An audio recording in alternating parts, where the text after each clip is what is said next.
Olá, eu sou Eduardo de Abreu Berbigê e estamos aqui com mais uma edição do programa Eduardo Berbigê. Normalmente, nesse espaço, nós discutimos questões empresariais, questões relativas aos contribuintes, à situação política e econômica do Brasil, mas hoje a nossa pauta vai ser completamente diferente.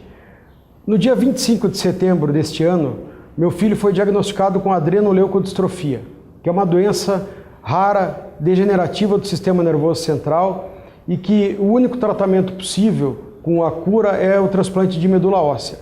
Ele se submeteu ao transplante, agora está em recuperação, mas isso nos fez enxergar um universo que é ignorado pela maioria dos brasileiros, que é dos portadores de doenças raras. Estudando isso e tendo contato com algumas entidades, nós resolvemos criar o Instituto Berbigê para o tratamento, prevenção e diagnóstico de doenças raras.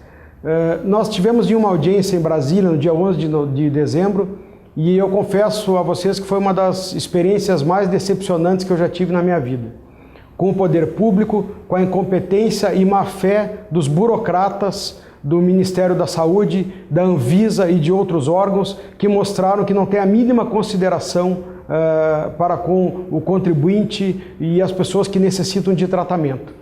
Felizmente, nós tivemos um apoio muito bom do ministro Ricardo Barros, num pleito que tivemos com relação ao tratamento, ao transplante de medula óssea pelo SUS para os portadores de adrenoleucodistrofia. E o que nós queremos é que o ministro, como um grande gestor, tenha as informações reais dessas questões e que não ouça muitas pessoas que estão em Brasília mais preocupadas com o seu próprio umbigo do que com a saúde da população em geral. Vivem naquela ilha da fantasia, cercados de mordomias e não estão dando a mínima atenção para quem precisa de atendimento e tratamento digno, que é um direito constitucional de todo cidadão brasileiro.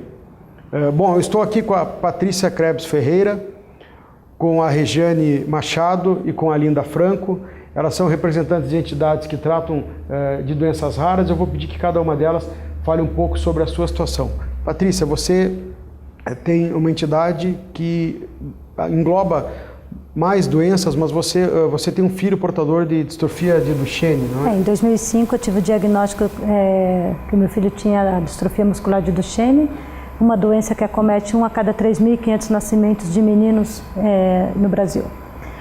E a partir daí começamos com uma militância nas causas, porque havia uma grande desinformação no nosso estado e tudo que existia de tratamento, especialistas eram no estado de São Paulo, mas nem todas as famílias conseguiam ir até São Paulo. Então começamos a associação e hoje como a distrofia é uma patologia que acomete um maior número dentro das doenças neuromusculares, nós estamos trabalhando muito com a distrofia muscular de Duchenne, porque a mesma ela tem um tratamento específico para os seus erros genéticos, que é o atalureno, e agora está vindo o eteplirsen, que é um medicamento para um outro defeito genético também da distrofia. O que eu tenho de informação são que quase 100 meninos no Brasil estão recebendo via judicialização o atalureno, tem apresentado grande benefício para esses meninos, e esse medicamento ele foi liberado pela União Europeia, pelo EMA, pelo FDA, teve agora uma reprovação, o qual ainda está numa análise, não é definitiva essa reprovação. Me explica uma coisa, esses medicamentos, eles servem para melhorar a qualidade de vida dos portadores dessa doença. Sim. E permitem um aumento da expectativa de vida? Sim, isso. Cura não há, né? Porque eles vão começar a produzir uma proteína, o qual eles não têm uma funcionalidade, que é a distrofina. Então esse medicamento, que é uma terapia gênica, então é uma tecnologia muito cara, mas é o único tratamento que os nossos filhos hoje têm como opção. Não vai curar, mas vai aumentar a expectativa de vida e também a sua qualidade de vida, que para nós é muita coisa já. Nós discutimos bastante isso, nós estamos sempre em contato com a Patrícia, com a Regiane e com a Linda, tratando dessas questões das doenças raras. E em alguns casos, infelizmente, ainda a medicina não tem uma cura para as doenças. Agora, entra num outro aspecto que nós discutimos com relação aos cuidados paliativos e a possibilidade de uma melhor qualidade de vida. Se uma pessoa, uma criança, normalmente um adolescente, tem um diagnóstico desses e sabe que não tem cura, pelo menos ele tem o direito de ter uma vida digna. E isso é uma obrigação do poder público. O Ministério da Saúde e os outros órgãos, eles não estão aí só para fornecer medicamentos que curem, mas medicamentos que melhorem a expectativa de vida, que façam a pessoa poder sobreviver com qualidade, até esperar uma evolução da medicina. A gente vê a questão da adrenoleucodistrofia. Há pouco tempo atrás não existia o transplante de medula, e isso acabou acontecendo nos últimos anos. Por isso que eu esqueci de mencionar isso no início, o nosso Instituto vai atuar em 3 frentes. A primeira, a política, fazendo a gestão junto aos órgãos públicos para estabelecimento de políticas públicas corretas e adequadas para o tratamento dessas doenças. A segunda é de arrecadação de recursos, via renúncia fiscal em alguns casos, de contribuintes pessoas físicas e jurídicas, e também de doações. Sempre com transparência, nós estamos criando um conselho fiscal, o Instituto vai ser auditado para que os recursos cheguem realmente onde tem que chegar. E a terceira vertente, nós criamos um programa chamado Nossos Direitos. Nós vamos reunir advogados no Brasil inteiro para atuar de forma gratuita para quem precisa dessas ações judiciais e não tem condições de pagar um advogado, e a Defensoria Pública, infelizmente, não faz seu papel. Um defensor público no Paraná ganha quase R$20 mil e fica escolhendo as ações que ele quer mover, o que é uma vergonha, uma situação dessas. Eu te interrompi porque você falou da judicialização, que é um termo que a gente usa muito, que a gente ouve muito.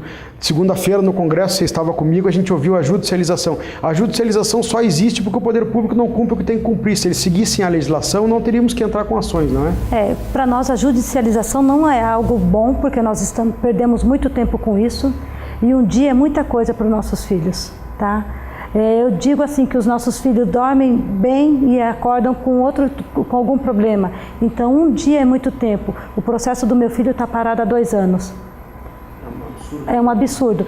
E o que nós vimos, que eu fiquei atônito, eu confesso, só pode ser má fé, eu vi a advogada-geral da União dizer isso, que tem advogados criando demandas e para ganhar dinheiro. Então, que caçem o AB desses advogados, ou que façam os devidos processos criminais. Agora, por causa de 2 ou 3 estelionatários, eles vão condenar uma população inteira. E me corrijam se eu estiver errado, mas são quase 13 milhões de portadores de doenças raras no Brasil. Então, não é tão pouca gente. E mesmo que fosse muito menos, são cidadãos, merecem um tratamento digno e merecem respeito, né, do poder público. Eu queria perguntar para a Regiane, você é da entidade... Associação Niemann-Pick Brasil. Niemann-Pick Brasil. Você me falou especificamente da questão de um medicamento, eu gostaria que você explicasse do preço e como funciona. Primeiro eu quero agradecer, Eduardo, esse espaço que você está nos cedendo hoje, que infelizmente a gente não tem muita voz, né, por sermos raros. Eu sou mãe de uma jovenzinha, hoje ela tem 20 anos, mas ela foi diagnosticada com 10 anos e os sintomas começaram com 6. Então eu tive minha filha normal, né, andando, correndo, brincando, até os 6 anos de idade. E ela começou com crise convulsiva, daqui a pouco ela parou de andar, foi parando de falar. E foi uma peregrinação até chegar no diagnóstico. E é muito doloroso, porque você tem o teu filho normal e de repente ele começa a perder muito, né? De repente você vê o teu filho numa cadeira de roda, até numa cama.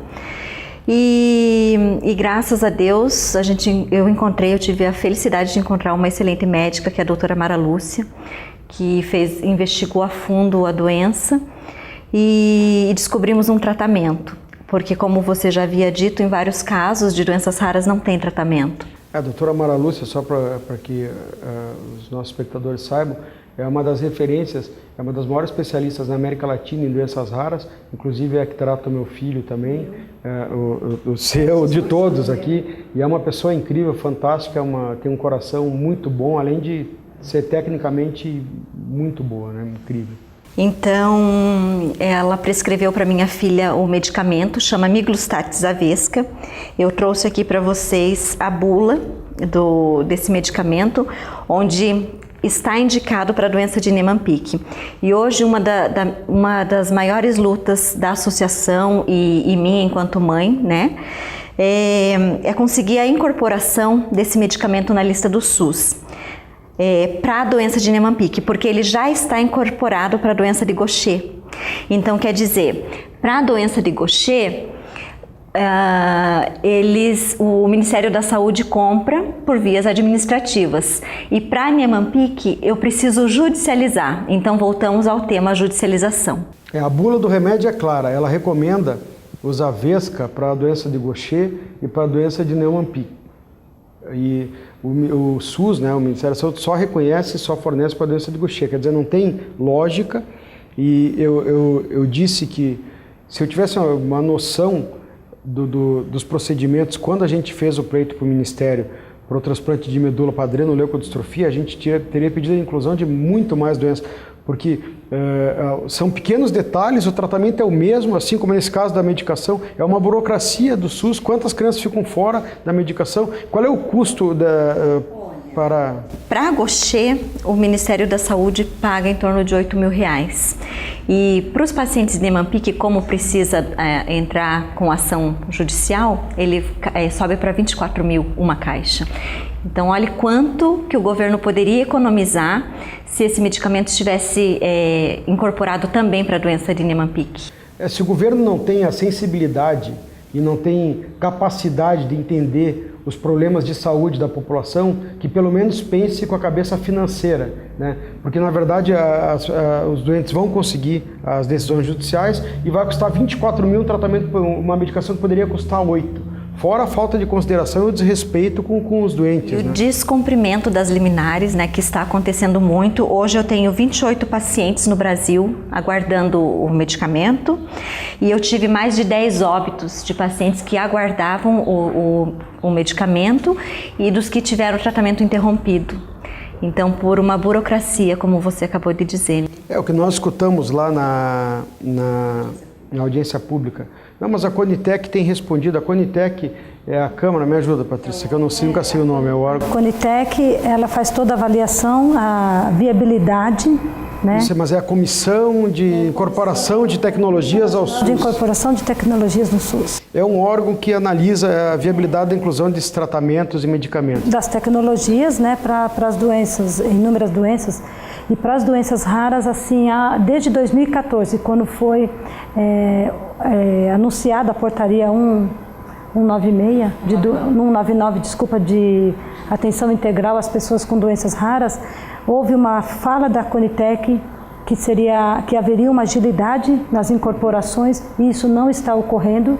E daí vem o governo falar que há muita judicialização. Eu vi eles dizerem, você estava comigo lá, que a Conitec tem cumprido os prazos. Não sei quem estabeleceu os prazos. E eles disseram em torno de 1 ano. Nesse caso dos transplantes aqui da adrenoleucodistrofia, estava 6 anos parado. E outra, mesmo que fosse 1 ano, e esses doentes não têm 1 semana, 1 mês para o tratamento.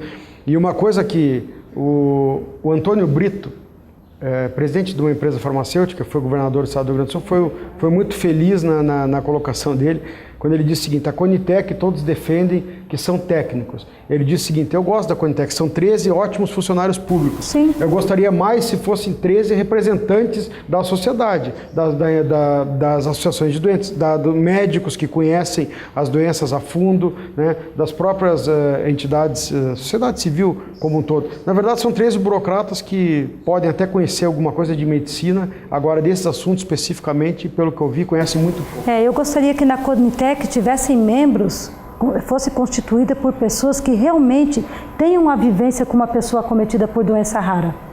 É muito fácil ter um técnico lá avaliando o que pode ou o que não pode para a vida dos nossos filhos. Mas ter uma pessoa que durma e acorda com uma criança, que tem vários episódios, várias convulsões, que tem N situações durante um dia, isso eles não têm conhecimento. Isso é bem comum. Eu confesso para vocês que eu nunca, até que isso acontecesse comigo, né, com meu filho, eu nunca tive contato com esse universo. E a gente age com egoísmo, né? A gente pensa assim, tá tudo bem, então, final do ano vamos doar R$20 para a igreja, ou vamos comprar uma cesta básica para uma entidade e eu resolvi, estou em paz com a minha consciência. E não é assim, né? A gente vê, às vezes, a união de forças da sociedade poderia gerar tantos benefícios para para essas pessoas, a gente vê que não é só a questão da medicação e do tratamento, tem famílias muito humildes que não têm nem condições de subsistência, não tem nenhum lugar adequado para colocar o filho depois de um transplante de medula óssea. E até mesmo o nosso trabalho, as associações, nós trabalhamos com recursos particulares dos nossos maridos. E o governo, grandes instituições aqui no estado do Paraná, nós estamos falando de instituições públicas e também privadas que recorrem a nós para pedir material, para determinadas situações que não serão divulgadas aqui. Mas nós trabalhamos, nós não temos recursos, não é falar que nós trabalhamos com recursos escassos, isso é mentira. Nós trabalhamos com o que os nossos maridos nos cedem. Eu acompanhei com vocês isso e vi que realmente a situação é muito difícil. Até eu gostaria que a Linda também, que é da família LD, dos portadores de adrenoleucodistrofia, que você também contasse um pouco da sua experiência, Linda, do seu filho. Sim, eu vivi na pele a doença rara. Como a Patrícia falou, a vivência é diferente do que está lá no rodapé do livro que os estudantes vão ver na universidade. Hoje nosso papel também é esse, é levar informação para os profissionais e para os estudantes, porque são doenças de rodapé. Eu já conversei com estudantes que falaram assim, recém-formado, nossa Linda, mas eu nunca ouvi falar de adrenoleucodistrofia. Então é uma doença rara, como o Eduardo citou, é a doença que foi abordada nesse filme, O Óleo de Lorenzo. Eu recebi o diagnóstico em 2009, o diagnóstico foi tardio e por isso que eu levantei essa bandeira, sou ativista da doença no Brasil. Esse ano meu filho partiu e eu quero continuar esse trabalho porque, como eu comentei com o Eduardo, né, e com as meninas, quantas mães mais irão enterrar o filho por falta de tudo isso que a gente está aqui falando? Então, eu não tive nem o diagnóstico precoce. Morando em Curitiba, graças a Deus a gente tem médicos, né, excepcionais que estiveram ao nosso lado, mas eu falo assim, morando em Curitiba, eu levei 9 meses para fechar o diagnóstico do meu filho. A primeira neuropediatra que atendeu meu filho, ela disse, mãezinha, eu vou estudar o caso. E está estudando até hoje, meu filho já foi. Ela está estudando até hoje. Então, um dos nossos papéis hoje, principalmente é isso, levar informação. E não é por acaso que vocês três, além da seriedade do trabalho de vocês e do apoio que vocês deram à nossa família quando nós começamos com isso, e que vocês foram as pessoas que colocaram as sementes para a gente montar o Instituto, o que a gente quer mostrar para a sociedade são as 3 formas das doenças. Por exemplo, hoje, mesmo com o risco, com meu filho estando em recuperação do transplante de medula, com tudo que pode acontecer no transplante, eu sei que eu estou na situação mais privilegiada, porque o meu filho foi diagnosticado precocemente e fez um tratamento que pode resultar na cura. Nós temos a Patrícia e a Regiane que estão passando com os filhos a situação da doença com diagnóstico tardio, mas que eles estão, graças a Deus, vivos aqui e tem toda essa necessidade de tratamento. E nós temos a Linda que, infelizmente, já perdeu o filho por falta do diagnóstico e do conhecimento da doença. Então, o nosso intuito é ajudar a que as pessoas conheçam mais as doenças, possam fazer o diagnóstico precoce, para que mais crianças possam se salvar e também para que quem já ou tem uma doença que é impossível de curar por enquanto, pelo que a medicina conhece, ou o diagnóstico chegou num momento que o tratamento para cura não é possível, que possa ter dignidade, que possa ser criança, nós estamos falando sobre o teu filho com relação aí à escola, a criança tem o direito de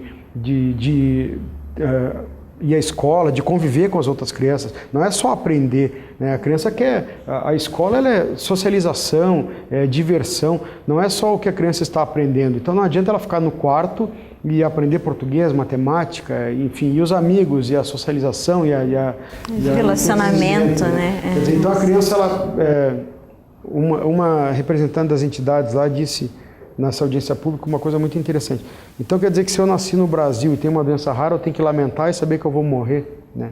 Então é um absurdo isso. Quando eu recebi o diagnóstico tardio, né, então a médica disse assim, Linda, daqui para frente é viver um dia de cada vez. Você vai proporcionar qualidade de vida para o Gabriel. Hoje eu entendo que o que ela estava querendo dizer, daqui para frente é cuidados paliativos. A doença não tem cura, então são os cuidados paliativos. E foi quando eu comecei a receber não na cara, né? E por isso que hoje eu faço esse trabalho. Porque quando eu precisei, então, oferecer qualidade de vida para o meu filho, tudo era não. E não foi só do poder público, né? Foi também de convênio. A gente pagava convênio e o convênio falava assim, não, linda, você não vai para casa. Então a gente entrou na justiça para poder montar uma UTI dentro de casa, porque a gente daí podia ficar em família, né? É isso que você acabou de dizer. Fiquei em casa cuidando do meu filho 4 anos. A primeira experiência que a gente teve com vocês, que nos fez enxergar isso de forma diferente, no dia do diagnóstico a gente fica perdido, né? O que é isso? Aí a gente olha para o filho, tá tudo normal, não, mas não tem nada, tá tudo bem. E o primeiro tratamento que a doutora Mara indicou, óleo de Lorenzo, que é desse filme que a Linda citou, o pai, né, da criança do filme descobriu um óleo que ele retarda os efeitos da adrenoleucodistrofia. Aonde achar óleo de Lorenzo? Primeiro que custa R$1.000 meio litro, e segundo que não tinha em Curitiba. Como que nós conseguimos? A Linda e as pessoas no WhatsApp nos indicaram uma mãe que está morando na associação, que até o menino fez o transplante junto com o Eduardo agora, e infelizmente a medula dele não pegou, mas a gente tem fé que vai dar tudo certo, ele vai fazer novamente o transplante, o Carlos. E a mãe dele nos deu o óleo, que custa R$1.000 o meio litro. Nós não tínhamos nem onde achar. Se ela cobrasse mais, a gente pagaria mais. Não, ela deu e a gente soube que ela estava enfrentando sérias dificuldades na época, só pelo interesse em nos ajudar, e conversou, trocou uma ideia conosco sobre a doença. Então a gente achou assim tão bonito, né, o gesto dela, né? E esse é o nosso trabalho. Esse é o nosso. A vivência traz isso pra gente. Isso, amizades. Outra coisa, Eduardo, cada uma de nós tínhamos uma vida antes do diagnóstico. E eu digo que são dois momentos, o diagnóstico e o prognóstico. E o prognóstico é o que leva muitas mães para depressão, muitas mães que entregam ali as expectativas. Então há uma comunicação que ainda tem que ser aperfeiçoada na relação, tem que se estabelecer uma relação entre médico e paciente. Isso melhor. E nós, a partir desse momento, nós passamos a ser cuidadoras. O diagnóstico já é terrível e o prognóstico da doença, muitas vezes os médicos acho que dão uma ducha de água fria, como se o diagnóstico ainda não fosse, né, o suficiente. Uma das minhas lutas atuais, que eu venho há anos tentando, é um informativo. O Ministério da Saúde poderia elaborar um informativo sobre adrenoleucodistrofia e espalhar pelo Brasil, e eu não consegui ainda fazer. E todas as doenças raras, a gente viu um exemplo que eu, sinceramente, eu disse para ti quando nós voltamos de Brasília, nessa audiência, que foi um dia triste e um dia decepcionante. Tem um rapaz, qual é a doença que ele tem, o Patrick? Patrick tem mucopolissacaridose. Então ele tem dificuldade de falar, ele tem bastante limitações e dá para ver que ele estava visivelmente emocionado, nervoso, porque era uma audiência pública, várias pessoas. E o representante do CNJ dizendo que ele tinha 1 minuto para terminar uma indelicadeza e outra. E ele falando que ele estava sem medicamento, mostrando alguns amigos dele que morreram e que o fim dele ia ser esse, se ele não tivesse medicamento. E parece que ele estava falando, sei lá, em um filme, porque o pessoal do CNJ tá tomando café, uns levantando, falando no celular, todo mundo conversando. Eu achei aquilo uma falta de respeito Isso se total. dá, Eduardo, porque essas pessoas, elas não se veem no lugar do outro. É raro porque não tem atenção dos governantes. E se hoje tudo isso está acontecendo, é porque não há uma comunicação entre os setores, não há interesse. Eu vejo que o interesse é realmente que aconteçam óbitos no coletivo. O que eu vejo é que talvez falte orientação para o ministro, que o ministro não é da área de saúde, acho que é um bom gestor, inclusive nessa questão da adrenoleucodistrofia foi ágil, foi 20 dias, mas o que nós vimos é que a base, quem orienta, a gente vê o pessoal da Conitec, não tem a visão adequada. E não só a Conitec, a gente vê as procuradorias, a Advocacia Geral da União. Uma coisa que nos faz rever o direito até, eu sou advogado, nunca trabalhei na área médica, sempre trabalhei na área tributária. Mas assim, quando a gente vê aquela paixão por um argumento equivocado, o advogado achar que tem que defender a posição do chefe dele, como uma advogada geral da União que a gente viu, pobre em argumentos, fraca em ética, pelo que eu vi, em comportamento péssimo, dizendo que, justificando que as crianças devem morrer porque ela tem dúvidas sobre se o tratamento indicado é o adequado. Quem é ela para avaliar isso? E outra, a Conitec não tem especialistas em doenças raras.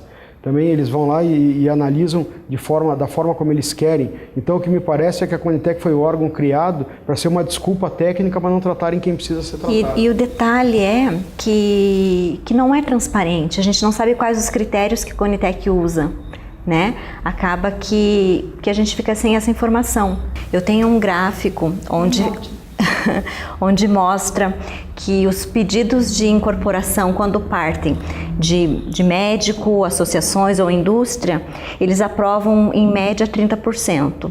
E quando o pedido parte direto do Ministério, aprovam 95%.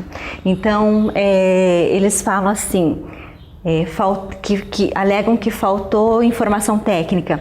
E no próprio site da Conitec existe um campo onde você pode preencher um relatório. Eu, como pessoa física ou como associação, posso requerer a incorporação desse medicamento.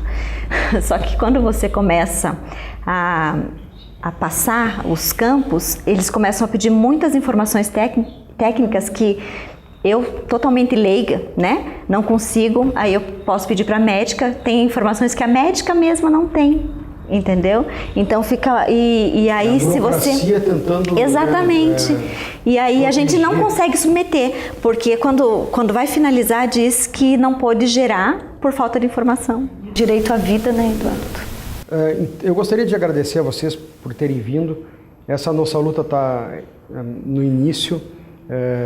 Podem ter certeza que essa é uma briga que nós compramos e isso os políticos vão ouvir, vão ter que nos aguentar ao longo de vários anos. Eu tenho muita fé que o meu filho vai se curar desse ano, mas isso vai ser o primeiro passo, um caso de sucesso. Essa nossa luta vai ser fortalecida com isso, nós não vamos desistir disso e, sinceramente, eu estou muito decepcionado com o poder público com relação à questão da saúde nas doenças raras e nós vamos contar com o apoio de vocês, vamos levantar essa bandeira. Eu tenho certeza que pelo menos em algumas coisas vamos conseguir contribuir. Se nós demos uma pequena contribuição e salvar a vida ajudar a salvar a vida de algumas crianças ou melhorar a qualidade de vida de outras, já consideraremos que nosso propósito foi cumprido. Muito obrigado a vocês por terem vindo e vocês voltarão certamente, que nós vamos discutir muito esse assunto ao longo desse ano de 2018, tá bom? Obrigado. Hoje eu quero falar sobre uma grande oportunidade de negócios. A Berbiger, Sociedade de Advogados, criou um programa de parceria inédito, válido em todo o território nacional. Se você quer se juntar a uma empresa com mais de 40 anos de tradição, junte-se a nós. Venha trabalhar conosco.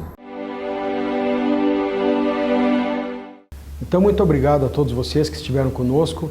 Esse foi o programa Eduardo Berbiger de hoje e até a próxima semana.